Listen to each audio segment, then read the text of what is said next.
Hey my fellow alchemists, this is Rich. Today we're going to be doing how to mix some inks, what we should do, what's going on, how it's popping, you know, the whole 9 yards. So, what I like to do is I always pick a direction my ink's going to go. I usually put my ointment on the side that my stuff's going to go darkest to lightest. So, we're going to pretend the ointment is right here where this sterile tongue depressor is. When you want a sterile one, what you're going to do is they sell sterile ones that come in a little package. Pop it open. I always recommend splitting it so you have a real thin tip. You'll see why in just a second. But we want black. So fill up a cap full of black. Bam. That is black. So usually I consider that full concentrated black. Next I do 10 drops. So you're just going to get this bad boy. Let's see if I can do this in camera where we're actually 1, 2, 3, 4, 5, 6, 7, 8, 9, and 10 of those bad boys. 1, 2, 3, 4, 5, 6, and 7 for that one. And we're going to do 4 for this one. I bet you can guess what we're going to do for the last one. And you see how I'm just taking my time and dripping slow so I get exactly the amount I want in there? Alright, cool. That's going to be our gray wash inks. And I'm not going to do a black cap for this, but we're going to cut, you know, and make some gray washes. Once again, that was 3, 4, 5, 6, 7, 8, 9, 10, 11, 12, 13, 14, 15 for that one. 10 for this one. That's 2, 3, 4, 5, 6, 7, 8, 9, 10, 11, 12, 15. I always put one drop. I always put one drop in the last one. You ever overspill? Just dump it out because that'll leave you about one drop with what's left in the cap. Once you're done with something, I always take it out of my area. So like this, we're not putting that back in. We're done with that. We're going to set that over in a clean area, but you know, it's been used. Let's wipe it down. Let's clean it up. We're going to get white. I always just use standard white. Like I don't use a cutting white. I don't use anything else. It's the same thing I use for all my white highlights. So white, same deal. We just fill the cap most of the way. Like I leave a little bit of volume at the very edge of the cap so we can stir it without making a huge mess. If you overfill it, trust me, you will know exactly what I mean by a huge mess. So, as you see, just fill them all up about equally. And then we're going to take witch hazel. And the reason I grabbed this out is because I've tried this a few different ways. I've tried it with water, you know, distilled water.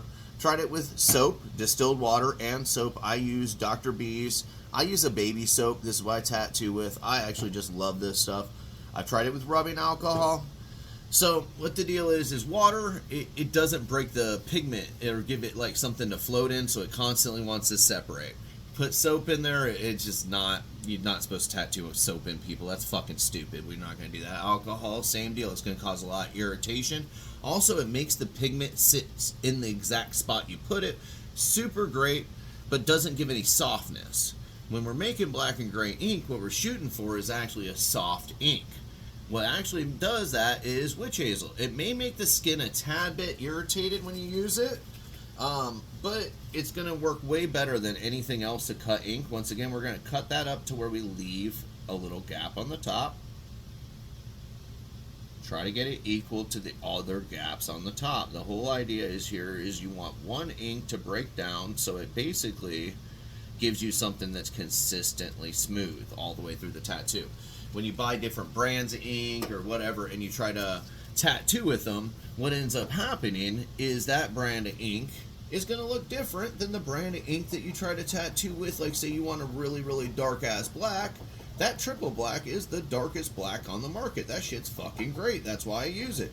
But God, to make any other thing match with it is almost next to impossible. So you get this really dark work and then all of a sudden your gray wash looks completely different. It don't make sense as a tattoo artist. So you see what I'm doing? I'm just going in circles. Then what I do is I'll do zigzag lines and then circles again and then reverse the pattern.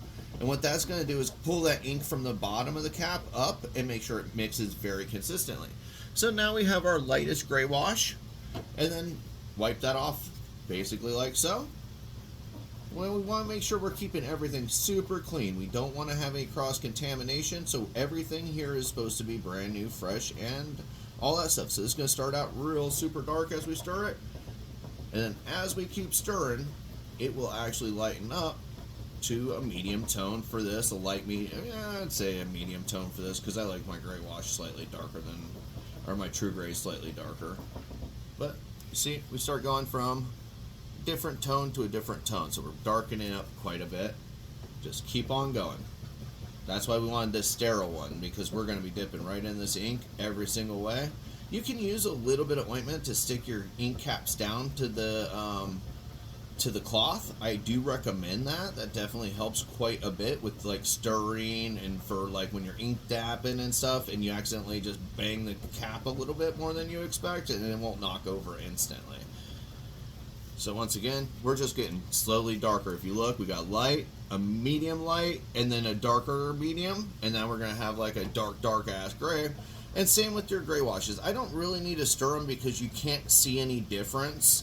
What I am going to do is make a recommendation in case you ever get fucked up and mix up your inks. There is a way to tell. You get a brand new paper towel. Once again, I'm not doing it all brand new. I'm just going to show you real quick with what I got. And you take the very corner of that paper towel and you dip it. And what's going to happen is you'll see the thinner the ink, the faster it spreads up, and how you can see this is light and see how that's got a watery run to it, and this one's real dark all the way through and doesn't change color. This is your lightest gray wash. So if you ever mix them up and you don't know what's going on, take a brand new fresh paper towel, take a very small piece of it, dip both corners, and whichever one's real dark is your dark and whichever one's real light's your light. And if it's always set up in a row, you won't mix up your mediums, your lights, or anything like that. When I first started tattooing, I used to draw an arrow. I always had the arrow going from like lightest to darkest, and then I always put my ointment on the side of the thing towards the darkest. So if I set up vertically, I set up left or right, I set up like at a weird angle, whatever, it doesn't matter, long as this thing is always got an arrow, basically a little arrow pointing towards your darkest thing. Use a marker, don't do that. I don't need this, I gotta throw all this shit away. But yeah, basically you always want your darkest ink facing towards one direction. Run all your inks that way. I recommend even with the colors, put your dark ink, medium ink, light ink, same colors, and then your white for that, and then go to your next color. You get your blue, your medium blue, your light blue, and then your white. You know, same deal. Every color gets a white at the end, and usually half cap, just to give you a mixing white, so you can always bring that tone really nice. It's not to be white, it's actually to mix with that color to make it brighter and, you know, just make it smoother.